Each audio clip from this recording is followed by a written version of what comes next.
This video is about Brian Eno. He's a music producer as well as artist, composer and musician. Although he hasn't produced as many artists as quite a few others, he worked with a number of well-known artists producing their best work. Being the producer on U2's best albums alone qualifies him as legendary. He was born 15th of May 1948 in Melton, Suffolk, England. His first claim to fame came in 1971 as a member and co-founder of Roxy Music. He was on the first two albums, Roxy Music and For Your Pleasure, playing a VCS3 synthesizer and tape effects, doing backup vocals and co-producing the records alongside the producers Peter Sinfield on the album Roxy Music and Chris Thomas, who also produced later Roxy Music albums on For Your Pleasure. I've done a previous video on Chris Thomas. He had a disagreement with Brian Ferry and left the band in 1973. Almost immediately after leaving Roxy Music, he started his solo career, releasing 4 albums of songs that had a pop element, but also electronic and soundscape elements. Between 1973 and 1977, these albums were Here Come the Warm Jets, Taking Tiger Mountain by Strategy, Another Green World, and Before and After Science. If you are not familiar with these albums, I strongly suggest a listen to them. He also started working on what he named ambient music, designed to modify the listener's perception of the surrounding environment. The first of these albums was Discrete Music in 1975, and many others followed. In 1974, he was credited as executive producer on John Cale's album Fear, with John as producer, and also co-produced Andy Mackay's single Ride of the Valkyries.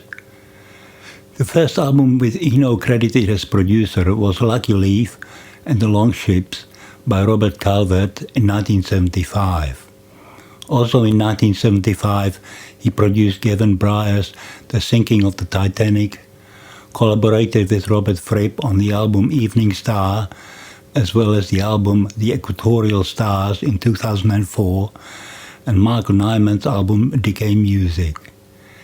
In 1975, he started the Obscure Records label to release works by lesser-known composers. In 1977, he produced the Ultravox album Ultravox. In 1978, he produced the Harold Budd album The Pavilion of Dreams, Devo's albums Be Stiff and Q, Are We Not Men, A, We Are Devo, and Talking Heads album More Songs About Buildings and Food.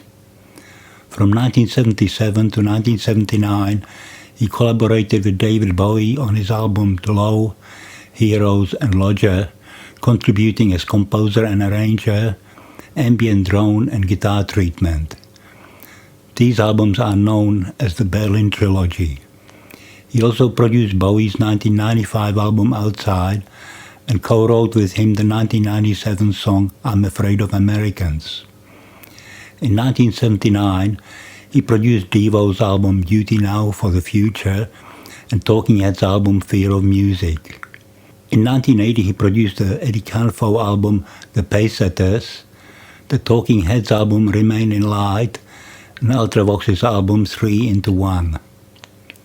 In 1984, he started producing records for U2 and has produced their albums The Unforgettable Fire in 1984, The Joshua Tree in 1987, Achtung Baby in 1991, Zooropa in 1993, All That You Can't Leave Behind in 2000, How to Dismantle an Atomic Bomb in 2004, and No Line on the Horizon in 2009.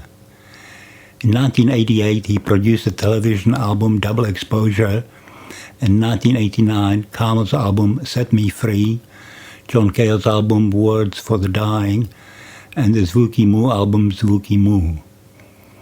In the 1990s, he also produced Laurie Anderson's albums Bright Red Sampler in 1994 and In Our Sleep in 1995, the Elvis Costello and the Attractions album All This Useless Beauty in 1996, the James albums Laid in 1993, Wah Wah in 1994, Whiplash in 1997, Millionaires in 1999, and Pleased to Meet You in 2001, and Jane Siberry songs Temple and Sail Across the Water in 1993.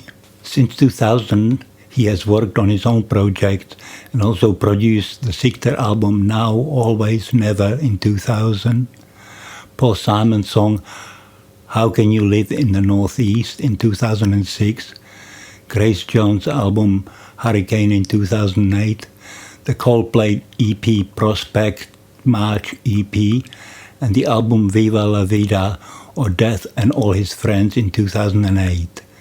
Raki Taha's album Zoom in 2013, the Loma album Don't Shy Away in 2020, and Michael Stipe's song Future If Future in 2022. He has also created installations combining artworks and sound that have shown across the world since 1979.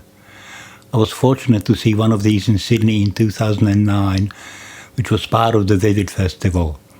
It was spectacular.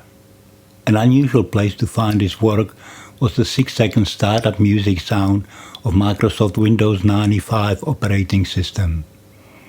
He has received a number of awards, including Grammy Award for Album of the Year for U2's The Joshua Tree in 1988, Grammy Award for Producer of the Year in 1993, Grammy Award for Best Rock Album for Coldplay's Viva la Vida or Death and All His Friends in 2009, and Brit Award for Best Producer in 1994 and 1996.